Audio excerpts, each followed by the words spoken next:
Tiene otro informe. Desde el año 2007 comenzó el evento de Earth Hour en el mundo. Na Aruba nos ha adoptado el evento aquí desde el año 2010. Pues el año aquí de 5 años que nos organiza Earth Hour de un esfuerzo para concientizar los pueblos riba medio ambiente.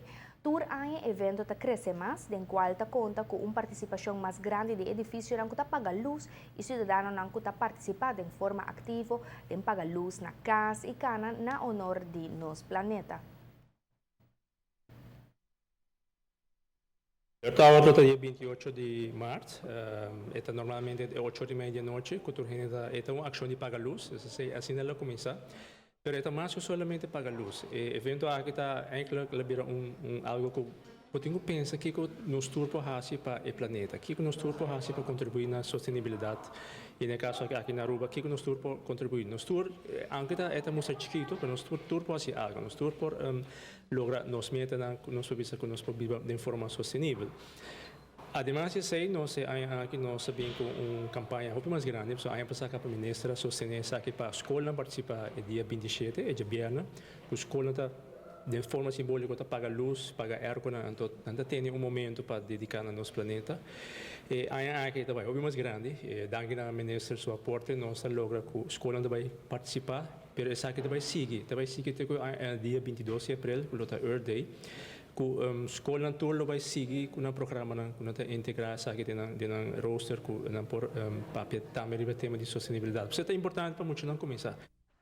Para esse evento mais grande ainda, o organizador na acerca do governo para pedir permisso para organizar Earth Hour de viernes agora na tour escola de uma forma para conscientizar estudantes da importância para cuidar nos meio ambiente. O governo dá uma aprovação para qual é aqui para promover viajar Earth Hour da escola também.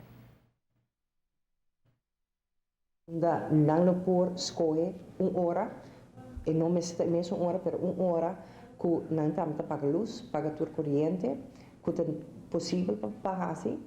Então, eu dedicar a hora e não explicar e dar informação, educar-nos muito sobre a importância disso aqui. Cada escola que participa, há um poster que simplesmente na mesa vai gever seca nós no bureau que não vai participar na escola Earth Hour School, então vai ter poster e para também dar o reconhecimento que não dedicar a área que não como área escola também Earth Hour School.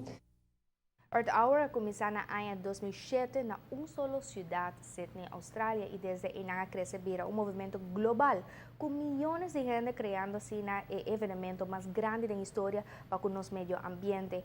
Algum de arquitetura mais famoso no mundo, maneira China's Forbidden City, Eiffel Tower, Table Mountain, Great Pyramids of Egypt, Buckingham Palace, Brasil sua estátua de Cristo Redentor, Niagara Falls Empire State Building na New York e Sydney Opera House, da diz algum de ture ícone famoso que para da escuridade para hora ou mais como mostra de poder que nós temos para comprometer para tomar rienda de cambio climatológico global.